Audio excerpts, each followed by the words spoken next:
안녕하십니까. 저는 오늘 우리나라의 경제 발전 과정에서 이 기업 그리고 기업인들의 역할은 어땠는지 한번 살펴보겠습니다. 제가 이런 주제로 말씀드리는 이유는 대한민국의 경제 발전 과정에 대한 관심은 뭐 벌써 오래됐고 또 전 세계적인 것이죠.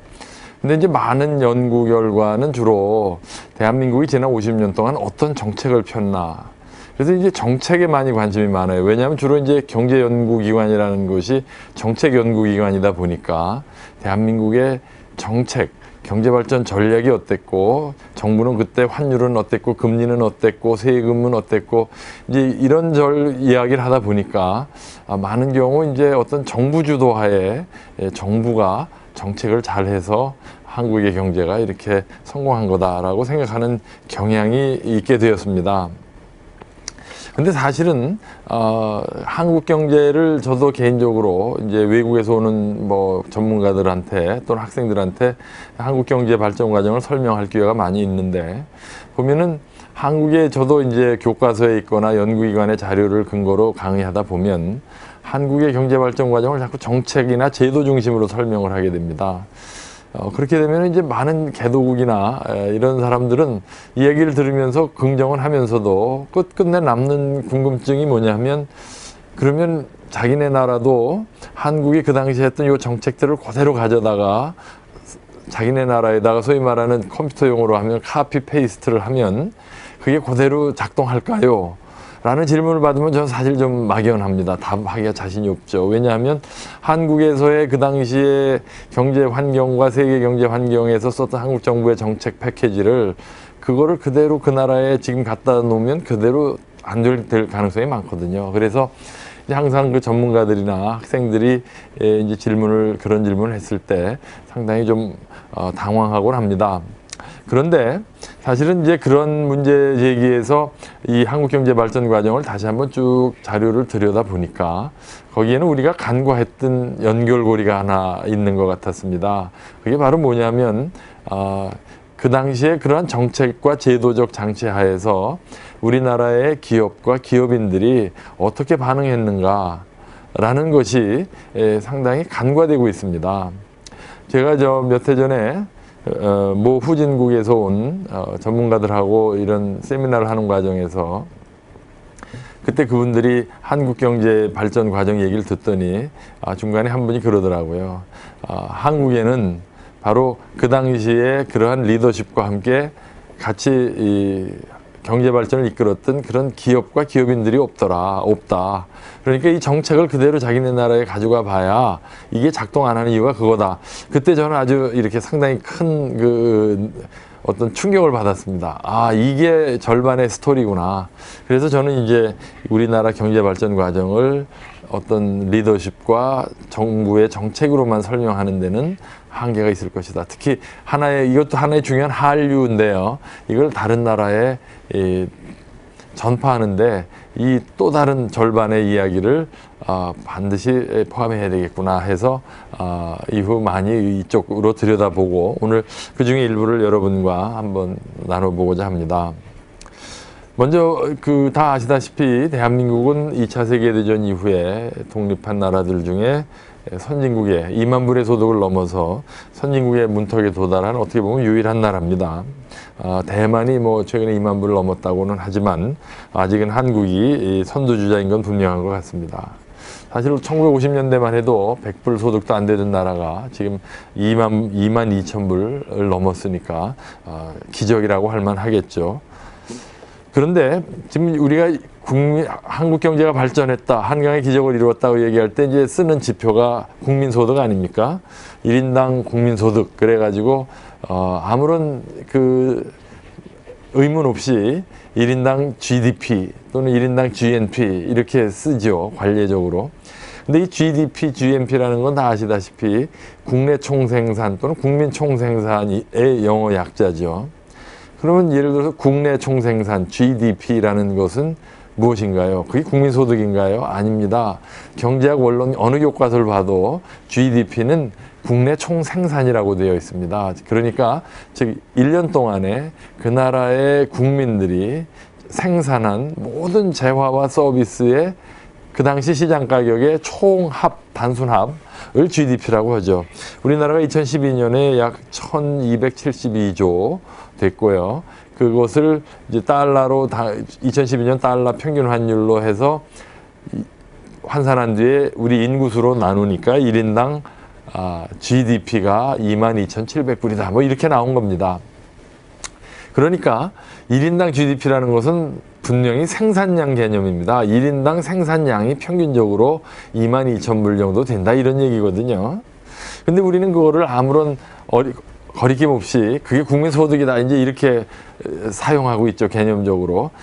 물론 이제 경제학 교과서에 그렇게 돼 있으니까 맞는 겁니다.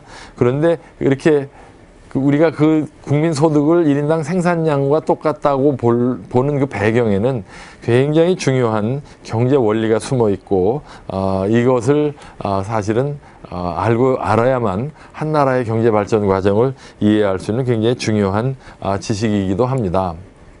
사실은 제가 개인적으로 약 30여 년 전에, 거의 40년 됐네요. 40년 전에 제가 경제학과에 진학할 때는 사실은 돈 버는 방법을 연구해 보려고 어린 마음에 부자가 되고 싶어서 경제학과를 진학을 했죠.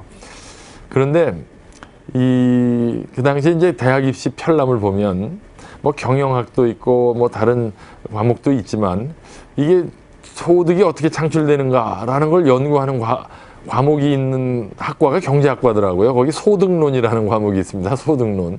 그래서 이게 돈 버는 방법인가 보다. 전혀 뭐 듣고 우스운 얘기죠. 들어보니까 그걸 미시경제학을 그 당시에 소득론이라고, 거시경제학을 소득론이라고 하더군요. 미시경제학을 가경론이라고 부르던 시대였습니다. 그래서 아차 싶었는데 와보니까 아니나 다를까 돈 버는 방법을 가르쳐주는 학문이 아니고요. 완전히 통계학, 뭐 계량경제학, 수학 이래가지고 아주 고생했던 기억이 납니다. 그런데 제가 이게 소득은 어떻게 창출되는가라는 것은 머릿속을 떠난 적이 없고요. 이후 제가 이제 경제학 교수로서, 경제학자로서 이렇게 공부를 하면서 늘 관심을 가졌는데 어느 날 갑자기 이렇게 문득 떠오른 아주 쉬운, 이미 교과서에 있는 내용인데 이거였구나라고 해서 제가 소득의 본질을 깨닫게 되는 계기가 있었습니다. 그게 뭐냐 하면 바로 소득은 누군가의 지출이더라. 한번 생각해 보십시오. 이건 너무 당연한 건데요. 많은 사람들이 당연한 진리를 간과하고 있어요. 그러니까 제가 대학교에서 받는 연봉, 월급은 저한테는 소득이지만 대학이라는 저의 고용자한테는 이게 지출이죠. 비용이잖아요. 제가 그 소득을 또 친구하고 밥 먹는 데 썼다. 그러면 저는 지출이잖아요. 그러나 식당주인은 소득이 되는 거죠. 식당주인은 자기 아이를 그 돈을 가지고 학원을 보냈다. 그러면 학원 선생은 소득이지만 식당 주인은 지출이죠. 이제 그림이 보이시나요? 즉, 이 소득이 창출되는 원리는요, 이 경제 내에서 누가 돈을 썼기 때문에 소득이 발생하는 거예요. 소득이라는 게 뭐 하늘에서 떨어지거나 땅에서 솟는 게 아니거든요. 그러니까 지출이 있었다는 얘기는 이게 그냥 일방적인 증여가 아닌 한은 그것이 옷 한 벌이든 짜장면 한 그릇이든 지출을 했다는 얘기는 그만큼 대가로 뭘 받았다는 얘기 아니겠습니까? 그러니까 지출하면 저쪽에 소득이 생기는 건데요. 그 지출의 배경이 되는 무언가 재화와 서비스가 이쪽으로 건너왔다는 얘기죠. 그러니까 이쪽으로 건너온 것을 다 합치면 그게 생산량이고요. 그 대가로 나간 걸 다 합치면 그게 국민소득이 되는 거죠. 그러니까 GDP가 국민소득이 되는 건 맞습니다. 맞는데 바로 여기에는 이제 굉장히 중요한 경제적 함의가 있죠. 우선 첫째로 돈을 버는 원리. 그럼 누가 돈을 많이 벌고 누가 돈을 못 버는가? 소득 격차는 왜 발생하는가?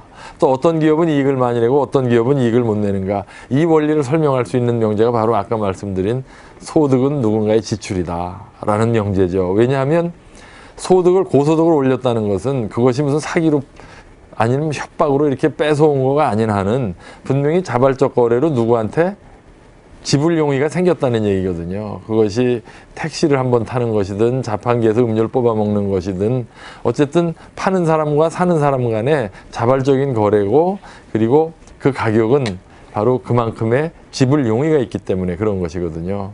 그러니까 자판기에 음료가 1,000원이다 그랬을 때 그걸 사 먹는 사람은 경제학에서 얘기하듯이 한계 효용 또는 지불 용의가 1,000원이 넘으니까 사 먹는 거 아니겠습니까? 왜냐하면 그 음료가 1,000원짜리가 아니라고 생각하는 사람은 안 사 먹거든요. 그러니까 바로 이 지출이 발생했다는 얘기는 누군가가 그 물건, 그 서비스에 대해서 그만큼의 지불 용의가 발생했다는 것을 의미하거든요.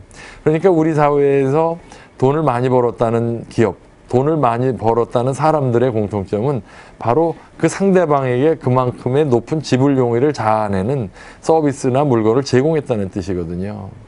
그러니까 변호사도 비싼 변호사가 있고 비싸지 않은 변호사가 있죠. 그 비싼 변호사가 비싼 값을 받을 수 있는 이유는 그만큼 그 고객들이 그 높은 값을 줄 용의가 있기 때문에 고소득을 얻는 것이죠. 그럼 뭐 기업도 마찬가지죠. 삼성전자의 스마트폰이 전 세계에서 고가 품목으로 인정받는 것은 그만한 돈을 낼 수 있는 소비자들의 지불 용의가 있기 때문이거든요. 그래서 바로 이것을 이제 뭐 어렵게 표현하면 경영학에서는 고객 가치다 뭐 이렇게 표현하기도 하고요. 경제학에서는 효용이라고도 표현하지만 어쨌든 이 시장 경제에서 돈을 번다는 것은 그만큼 누군가에게 가치 있는 상품이나 서비스를 제공하고 그 대가로 받는 것을 소득이라고 하는 것이죠. 그리고 그래서 국민 총생산이 국민소득이 되는 것이죠. 그리고 또 하나의 이 명제의 중요한 가르침은요. 소득을 올리려면 반드시 더 생산해야 돼요. 나라 경제 차원에서 그렇습니다. GDP가 올라가지 않고 국민소득이 올라갈 수 없는 거 아닙니까? 그러니까 부자가 되려면, 소득을 올리려면 더 생산해야 돼요. 너무 당연한 거 아닙니까? 근데 우리 사회에서는 일도 하지 않고 생산도 하지 않고 소득을 올리려는 생각을 하는 사람들이 있고 또 마치 그게 가능한 것처럼 이야기하는 사람들이 있어서 우리 사람들이 경제 현상에 대한 오해와 편견이 생기는 것이죠. 그래서 이 1인당 국민소득이라는 것은 바로 1인당 생산량이라고 본다면 대한민국이 1인당 국민소득이 100불도 안 되는 나라가 지금 1인당 22,000불이 넘는 나라가 됐다는 것은 매우 간단한 현상이죠. 우리 국민들이 평균적으로 생산한 물건의 가치가 100달러에 불과하던 나라가 이제 22,000불의 가치를 생산하는 나라가 되었다는 얘기죠. 사실 요즘 동남아나 남미의 개발도상국에 가보면 그 나라 사람들도 열심히 일하고 어떻게든지 잘 살아보려고 애쓰는 걸 그 나라의 지도자들이나 기업인들이나 국민들이나 근로자들이 노력하는 걸 볼 수가 있어요. 그런데 베트남은 왜 국민소득이 3,000불이고 우리는 22,000불일까요? 그 사람들이 일주일에 그렇게 열심히 일을 해도 그 사람들이 만들어서 생산한 물건의 총량과 가치가 평균적으로 3,000달러밖에 안 되는 것이죠. 농산물 가공이나 아니면 기초생필품만 생산하기 때문에 그런 것이고요. 우리는 번듯한 자동차나 어마어마하게 큰 배 아니면 기가 막힌 스마트폰, LCD TV 이런 걸 만들기 때문에 22,000불이죠. 그러면 스위스나 핀란드나 이런 나라들은 어떻게 국민소득이 5만 불, 6만 불이 되겠습니까? 너무 당연한 거죠. 그 나라 사람들은 우리보다 일주일에 이틀을 더 쉬고 1년에 한 달씩 휴가를 가도요. 1년 통틀어서 1인당 평균적으로 생산한 물건의 가치가 4만 불, 5만 불이 된다는 얘기죠. 그러면 우리가 부자가 되는 방법은 간단한 거 아닙니까? 같은 물건이라도 많이 만들거나 아니면 같은 일을 하더라도 비싼 물건을 만들 수 있으면 부자가 되는 것이죠. 정확히 대한민국의 지난 50년 동안의 경제발전 과정이 그거였습니다. 처음에 대한민국이 국민소득이 100불에서 500불 언저리 60년대에는요. 우리나라의 기업이나 근로자나 국민들이 평균적으로 만들 수 있는 물건들이 그렇게 비싼 물건들이 없었어요. 다 뭐 기록에 나오지만 그 당시 어떻게 좀 먹고 살다고 생산 활동을 한 게 농산물 가공 아니면은 뭐 조금 이제 60년대에 들어와서는 이제 수출한다고 스웨터, 신발 뭐 이런 거 만들어서 수출해서 먹고 살았죠. 그때는 그냥 정말 산더미 같이 배 한가득 메이드 인 코리아 옷이나 스웨터나 무슨 이런 섬유류를 수출해도 선진국에서 비싼 기계 하나 사오면 그만이었단 말이죠. 그러니까 우리는 뼈 빠지게 일해도 국민소득이 1,000불이 안 되는데 선진국은 비싼 물건을 비싸게 파니까 우리는 그만큼 또 소득을 올릴 수가 없었던 것이죠. 그래서 이제 처음에 우리가 1차 5개년 계획 1961년에 시작됐죠. 그때 이제 경제개발 계획은요.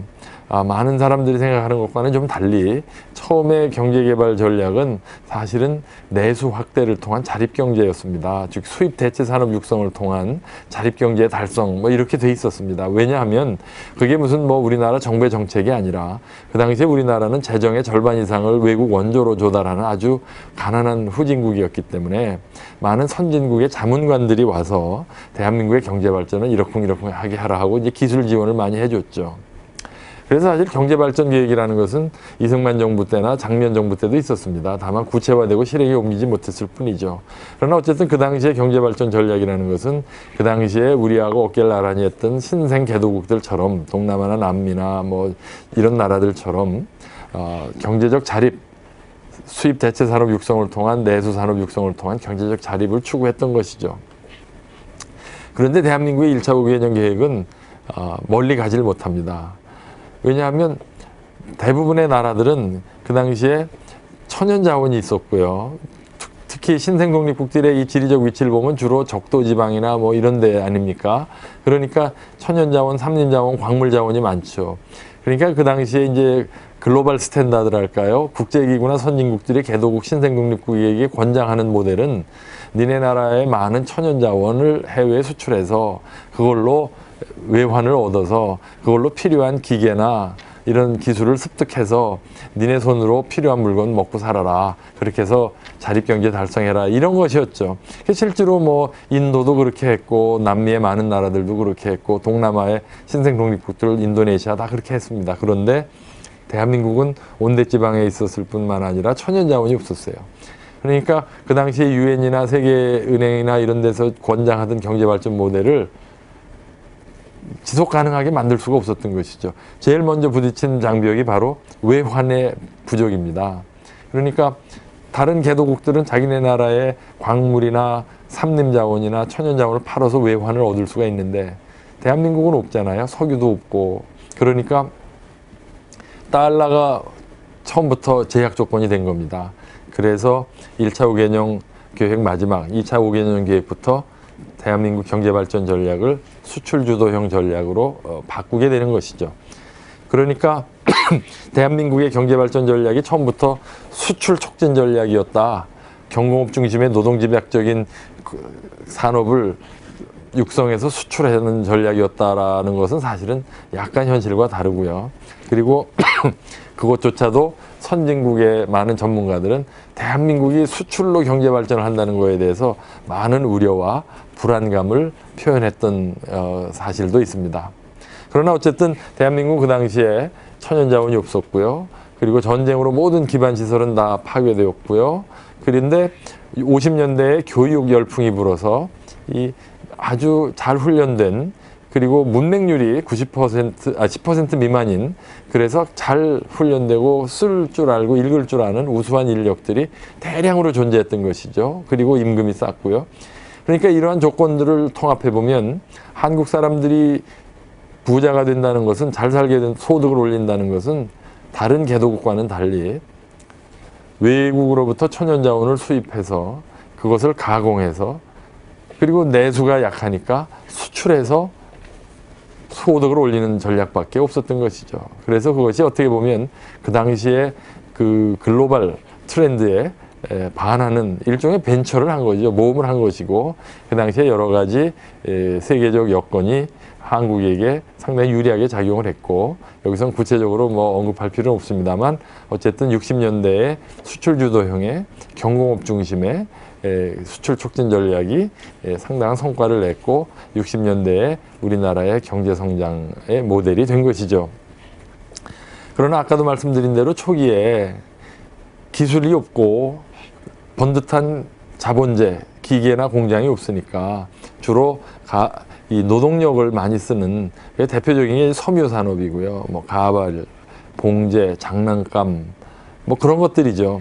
그래서 초기에는 이제 그 요소 투입형 경제 발전 모델이라고 그래서 그냥 노동 투입을 많이 하니까 아무래도 일하는 시간이 많아지면 산출량이 늘지 않겠습니까? 그러니까 아까 말씀드린 대로 1인당 생산량을 늘리는 건데 처음에는 볼륨, 양적 팽창으로 간 거죠. 이거를 이제 유식한 사람들이 무슨 요소 투입형 전략이다 이렇게 표현하는데요. 그냥 쉽게 말하면 가진 기술이나 자본이 없으니 그저 그냥 기술하고 자본을 외국에서 들여오고 몸으로 때워가지고 열심히 일해서 그때는 일주일에 막 60시간씩 일하고 그랬었어요. 근로자들 밤새워 일하고. 그래서 투입된 요소가 많으니까 산출도 많을 것이다. 그렇게 그것이 대한민국의 일종의 성장 전략이었고 그게 1960년대의 경제발전 전략입니다. 자, 여기서 이제 오늘 제가 강의를 마치기 전에 언급드리고 싶은 것은 그때 그럼 기업인들은 어떤 역할을 했고 그리고 정부는 어떤 정책을 썼느냐. 정부는 수출 촉진 정책을 썼는데요.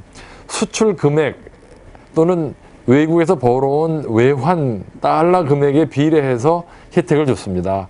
금융이든 조세든 아니면 여러 가지 지원을 수출 금액에 연계한 것이죠. 그러니까 그 당시에는 국내에서 뭐 물건을 많이 파는 것은 그렇게 돈벌이가 안 되는 거였어요.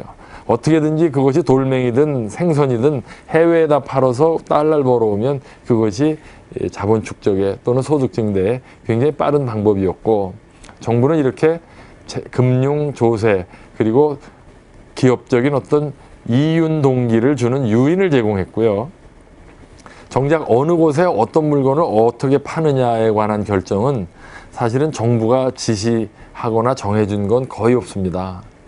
대부분의 어떤 나라에 어떤 물건을 팔까는 그 당시에 정부가 제공한 경제적 유인을 활용하기 위한 어떤 기업가 정신, 책상 하나에 전화 하나만 달랑 있었던 어떤 무역회사나 또는 중소기업인들이 이 물건을 해외에 팔면 많은 혜택을 보겠구나라는 그 정부가 제공한 유인제 시스템을 적극적으로 활용해서 그래서 그러한 적극적이고 해외 진출에 의욕적이었던 기업들이 바로 정부의 유인제도를 이용해서 빠르게 성장하고 자본을 축적할 수 있게 되었다는 것이죠.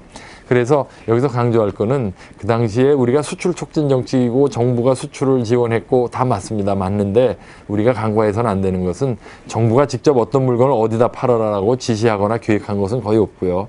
대부분 그 많은 영세 중소기업들이 해외 시장 진출을 위해서 정부의 그런 인센티브에 반응한 그래서 많은 기업인들이 심지어는 그 당시에 우리의 적성국이라고 할 수 있는 공산당 중국, 중공 그리고 소련까지 잠입해서 엄연히 현행법 위반이지만 그래서 수출하고 돈을 벌어오면 심지어 그것이 이렇게 묵인되는 그러한 사회 분위기가 형성이 되었고 그 과정이 바로 우리나라의 수출 주도형 경제 성장 전략이 성공하게 된 배경이다라고 할 수 있겠습니다.